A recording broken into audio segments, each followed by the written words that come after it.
seguimos en este tema del discipulado.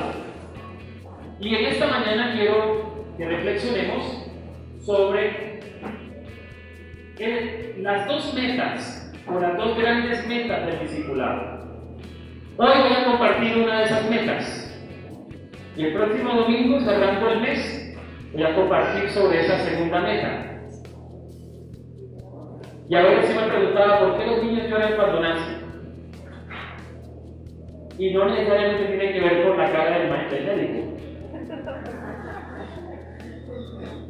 Y a veces digo que los niños lloran porque ellos dicen, ¡ay, para qué me trajeron aquí! Y yo estaba bien en la presencia de Dios. Porque este mundo es malvado. Este mundo es sufrido. Este mundo es egoísta. Este mundo es violento. Este mundo es pecaminoso. Y a veces no ve que los niños, a veces creo que los niños lloran por eso también. Sin embargo, cuando nosotros nacemos espiritualmente, ocurre lo contrario. Porque cuando nacemos espiritualmente no lloramos, sino que reímos por esta nueva vida que el Señor nos ha dado. Por eso ciertamente dice la Escritura, de modo que si estamos en Cristo, nueva criatura somos. Nuevos proyectos de vida hay, nuevos propósitos de vida hay, nuevos sueños, nuevas expectativas, nuevas motivaciones, y eso produce en el corazón del ser humano alegría, no llanto. Así que el nuevo nacimiento espiritual no produce llanto, produce alegría. Somos salvos porque hemos abrazado la fe en Cristo. Pero ahora es necesario crecer. No quedarse siempre como bebé espiritual. Hay que crecer. De ahí que ser salvo no sea suficiente, sino que se requiere ahora ser discípulo de Jesús. Crecer en el discipulado. Por eso dice Efesios 4:13, hasta que todos lleguemos a la unidad de la fe y del conocimiento del Hijo de Dios, a un varón perfecto, a la medida de la estatura de la plenitud de Cristo. En este versículo se establecen varias metas. Pero de esas metas quiero resaltar la segunda parte. Si hay una meta que es la unidad, si hay otra meta que es el conocimiento, pero también hay una tercera meta en este versículo, que es hasta que todos lleguemos a ser un varón o una mujer perfecto, perfecta. Y esa perfección tiene que ver con la estatura de la plenitud de Cristo. Voy a leer otra versión. En la Dios habla hoy, dice, hasta que todos lleguemos a estar unidos por la fe y el conocimiento del Hijo de Dios, y hasta que todos alcancemos la edad adulta que corresponde a la plena madurez de Cristo.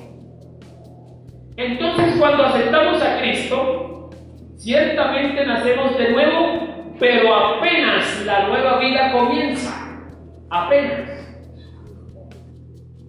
Una de las metas del discipulado es formar o forjar el carácter de Cristo en mi vida. Que el carácter de Cristo se refleje en mí, o que mi carácter refleje la imagen de Cristo. Ayer estaba en Tunja y cuando estaba desayunando vi un letrero en la cafetería. Dice de la siguiente manera, escuché, comillas, cuida tus pensamientos, porque se volverán palabras. Cuida tus palabras, porque se transformarán en acciones. Cuida tus acciones, porque se transformarán en costumbres. Cuida tus costumbres, porque las costumbres forjarán tu carácter. Cuida tu carácter, Porque tu carácter forjará tu destino. Y cuida tu destino porque tu destino es tu vida. Me llamó la atención eso. Mahatma Gandhi. Bueno, Dios habla también a través de otros. ¿Qué me llamó la atención? La palabra carácter en este pensamiento. Todo un hombre que no es cristiano, no fue cristiano, aunque se inspiró en el cristianismo en su juventud, concibe el carácter como un factor que determina el destino de una persona. Miren, hermanos y hermanas, hay muchas situaciones conflictivas que suceden en nuestra vida que no tienen que ver con el diablo. El pobre diablo por allá robado, de todo le echan la culpa. Yo imagino que el diablo estará por allá protestando. ¿Quién dijo si yo soy inocente? ¿Por qué me echa la culpa a mí? No. Le tengo otro dato. Muchas de esas situaciones conflictivas que ocurren a nuestro alrededor tampoco tienen que ver con la esposa, o el esposo, o los hijos. Yo le digo a eso el síndrome de Adán. ¿Sabe cuál es el síndrome de Adán? ¿Qué dijo Eva cuando Adán le preguntó? ¿Qué hubo pues, Eva? ¿Y por qué vos te comiste la fruta? ¿Y qué dijo Eva? Es que no fue culpa mía. Fue esa maldita serpiente ahí que me sedujo y me ofreció. Al rato vino Dios y le preguntó a Adán: oiga Adán, ¿y usted por qué pecó de esa manera? ¿Y qué dijo Adán? Es que eso fue por culpa de la mujer que tú me diste. O sea que para Adán la culpa fue de Dios, mejor dicho. El que lo creó también se hizo culpable. Pero nótese que ese síndrome de Adán está en el ADN de nuestra sangre. Porque cada vez que ocurre un problema, la culpa es del otro.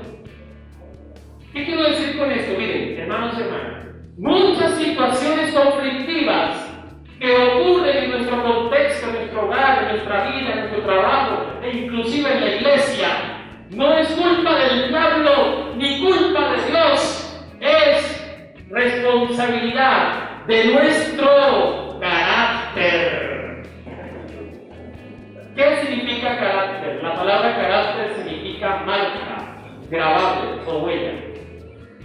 ¿Y cómo se aplica esta definición a la vida de una persona?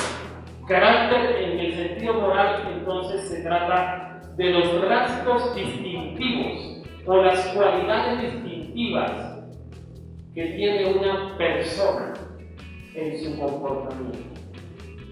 Un ejemplo, cuando alguien dice: oiga, pero este señor es como que es buena gente, ¿no? Como que es paciente. Ahí estamos haciendo alusión a la paciencia como una característica, un rasgo, una cualidad de esa persona. Ese es carácter. Ahora, si la meta del discipulado, una de las grandes metas del discipulado es forjar el carácter de Cristo en uno, en esta mañana entonces le quiero compartir 3 decisiones que debemos de tomar para que ese carácter se desarrolle. El carácter de Cristo, ¿no?, se desarrolle en la vida del creyente. La primera decisión tiene que ver con la obediencia. Definitivamente, si uno no decide obedecer al Señor en su palabra y en las enseñanzas de Él, definitivamente no vamos a desarrollar el carácter de Cristo en nuestra vida. En una ocasión Jesús predicó el sermón del monte y dijo: bienaventurados. Luego habló sobre el perdón, el amor a los enemigos. Luego habló sobre la oración. Luego habló sobre el ayuno. Y las multitudes lo aclamaban y decían: ese es. Y Jesús seguía enseñando hasta que terminó con una parábola. Y esa parábola está en Lucas 6:46. En esta parábola Jesús entonces ilustró sobre la importancia de obedecer. Y no solamente, ojo a esto, y no solamente escuchar. Muchas veces uno dice, ay, voy a ir al culto para escuchar palabra. Luego está en la casa y dice, ay, voy a escuchar palabra. Prende la televisión, hermanos y hermanas, de acuerdo a lo que Jesús dice en Lucas 6:46, escuchar palabra no es suficiente. Porque Jesús dijo, cualquiera pues que oye, ¿y qué más? Y obedece mis palabras, les compararé o le compararé a un hombre sabio que edificó su casa sobre una roca, fundamento, y vinieron lluvias, y vinieron tempestades, y vinieron ciclones, y vinieron aguaceros, y vinieron granizadas. ¿Y qué pasó con la casa? No se cayó porque estaba fundamentada sobre la roca. Así es aquel que oye y obedece. Pero cualquiera pues que oye y no obedece mis palabras, le compararé a un hombre que edificó su casa sobre la arena. Entonces vinieron ciclones, vinieron lluvias, vinieron aguaceros, vinieron granizadas. ¿Y qué pasó con su casa? Se le movió el piso y se cayó. ¿Qué quiere decir eso? Oído. ¿Qué quiere decir eso? Que no es suficiente con escuchar palabras. Porque si nuestra fe y nuestra vida cristiana se la pasa solamente escuchando palabras, cuando venga la tempestad de la vida, nos moverá en el piso. Se necesita obedecer lo que escuchamos de parte del Señor. Entonces, no nos confundamos, decidamos obedecer. ¿Qué es lo que el Señor nos está hablando? ¿Qué es lo que el Señor enseña en su palabra? Si el Señor enseña sobre el perdón, entonces para que el carácter de Cristo se forme en nuestra vida, ¿qué tenemos que hacer? Perdonar. Si aquí el Señor está hablando del amor, y no solamente del amor a los que me caen bien, sino a aquellos que, como decimos los evangélicos, lo amo, hermanito, lo amo de la mujer. Pero ese hermanito y ese amor del Señor, eso hay que verlo, porque en el fondo a usted le cae gordo. Entonces, cuando Jesucristo habla del amor no solamente a los que me caen bien, sino a aquellos que tal vez por X o Y razón me caen mal, entonces, ¿qué hay que hacer para crecer? Pues obedecer. Y ahí no hay teología, ahí no hay hermenéutica ni exégesis. Obedecer y punto, es lo que hay que hacer. Ya es suficiente con escuchar. Ahora hay que pasar a la acción. Hay que obedecer, hay que tomar la decisión de obedecer al Señor. Si queremos que el carácter de Cristo se desarrolle en nuestra personalidad. Hay gente que dice, no, por eso yo soy así. ¿Y por qué? No, vea, es que mi abuela era así, mi mamá era así, y ahora yo soy así, y mis hijos serán así. Y yo me pregunto, bueno, ¿y dónde está lo que dice la Escritura?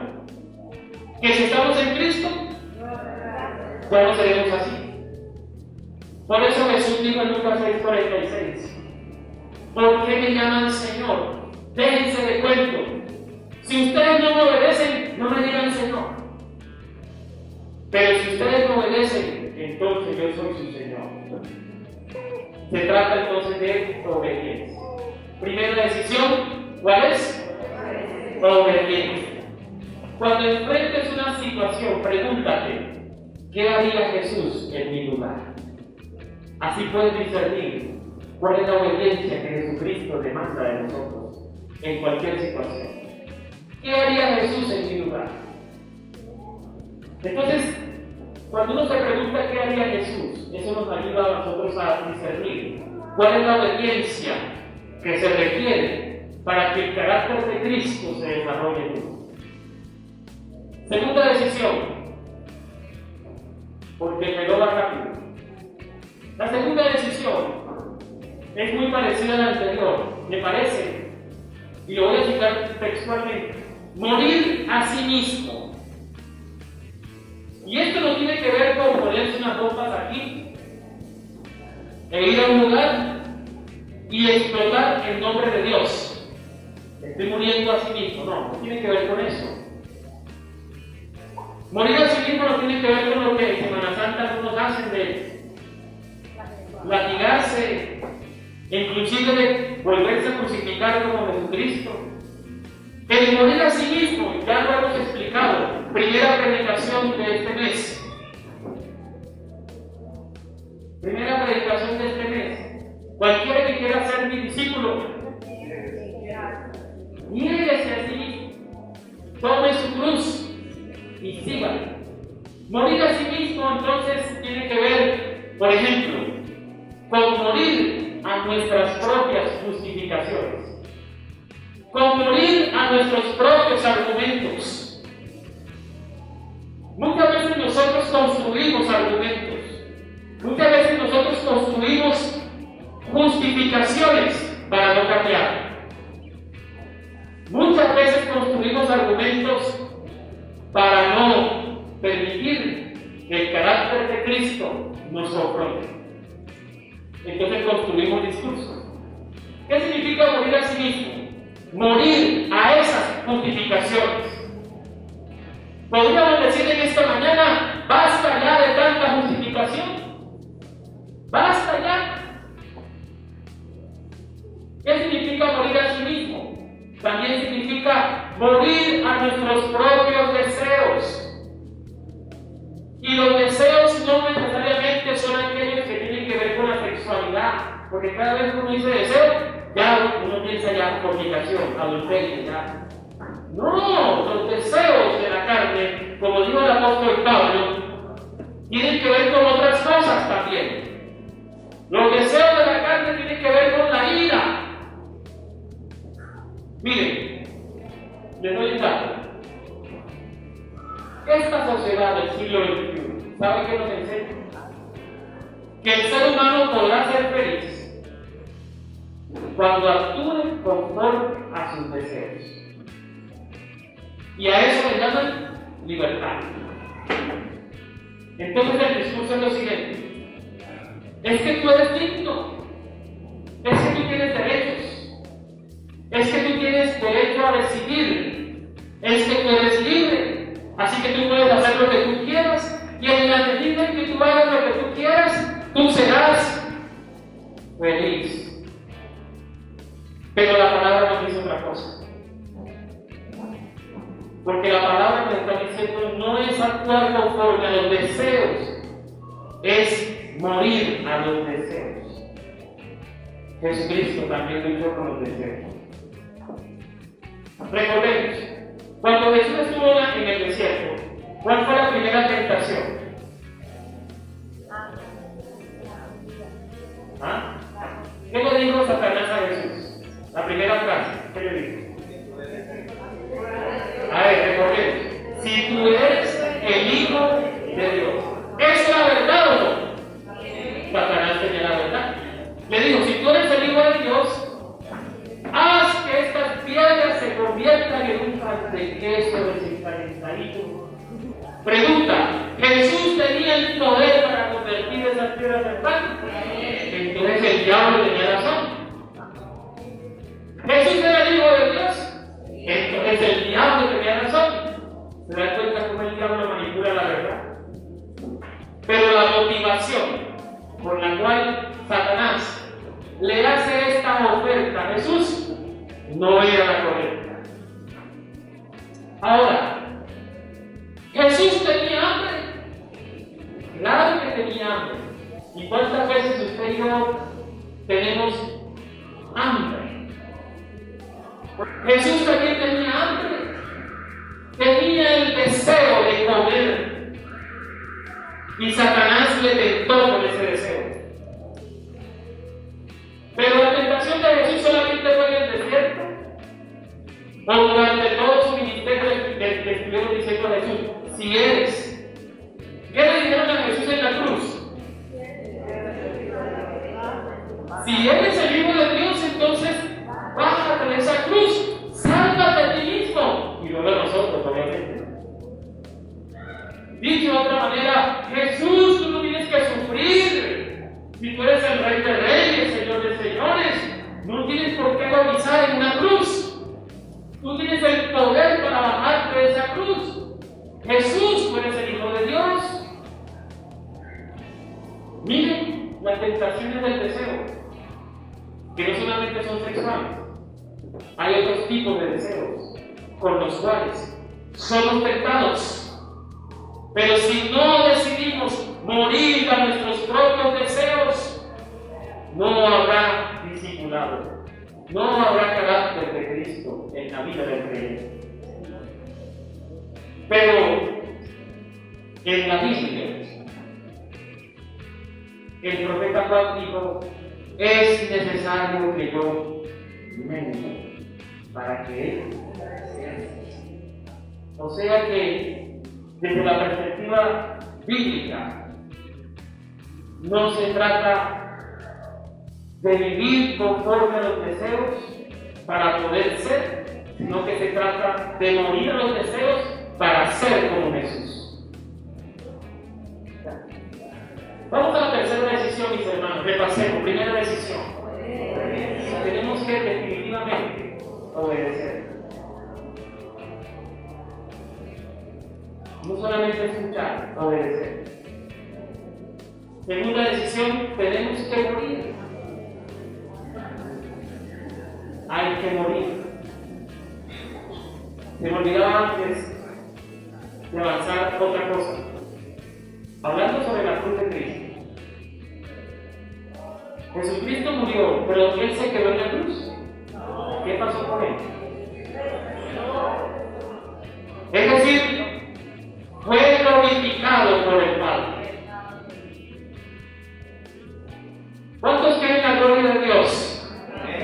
La gloria de Dios estuvo precedida por la muerte. La tercera decisión. Hacer de la voluntad de Dios nuestra máxima virtud. En estos días me preguntaba David López, ¿cuál es la meta de tu vida? Te comparto esta pregunta en esta mañana. Hermano, hermana, ¿cuál es la meta de tu vida? No lo busques, solamente escuche el versículo que voy a decir. No lo busques. Dice, Mateo 6:21, dice, porque donde está tu tesoro, ahora cambiemos la palabra tesoro y pongamos la meta de mi vida. Porque donde está la meta de mi vida, ahí estará mi corazón. Ahora, si decimos que la meta de nuestra vida es la casa propia, entonces podríamos decir que si esa es la meta de mi vida, ahí estará entregado mi corazón, en la casa propia. Si yo digo que la meta de mi vida es ejercer una carrera, entonces si esa es la meta de mi vida, ahí estará toda mi pasión y toda mi vida entregada a Él. Si yo digo que el éxito es la meta de mi vida, entonces toda mi vida estará afanada por el éxito. Si yo digo que la meta de mi vida es dejarle un legado a mis hijos, entonces toda mi vida estará afanada por dejar el legado a mis hijos, y el día que los hijos crezcan, adiós, goodbye. Y a veces ni los hijos te van a dar las gracias. Cuando llegue ese momento, ¿qué vas a hacer con tu vida? Se te va a mover el piso, como aquel que edificó su casa sobre la arena. Porque toda tu vida es por función de los hijos. Y cuando ellos se fueron, hasta ahí llegó tu vida. O sea que ciertamente la palabra tiene razón. Donde está tu tesoro, allí estará todo tu interés. Donde está la meta de tu vida, allí estará toda tu pasión. Te invito en esta mañana a rectificar la meta de tu vida. Te propongo lo siguiente: ¿por qué no hacemos? ¿Por qué no ponemos como meta de nuestra vida hacer la voluntad de Dios mientras viva aquí en la tierra? Porque la voluntad de Dios es perfecta y mejor que la nuestra.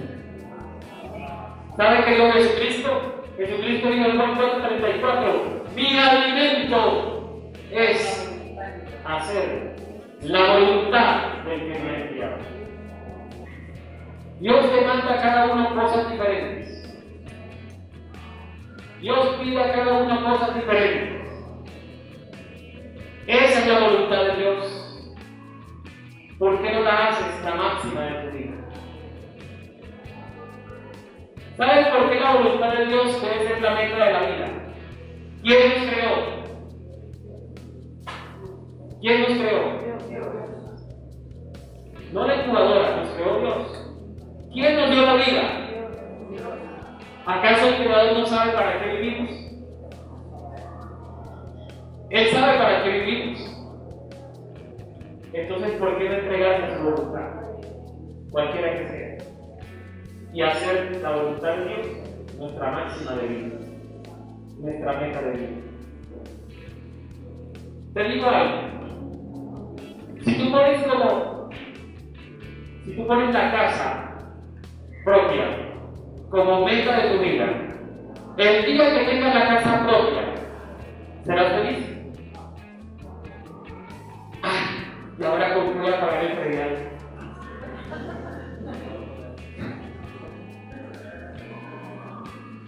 No, y esto las reglas que tengo que hacer ahora. Por Dios, ¿serás feliz?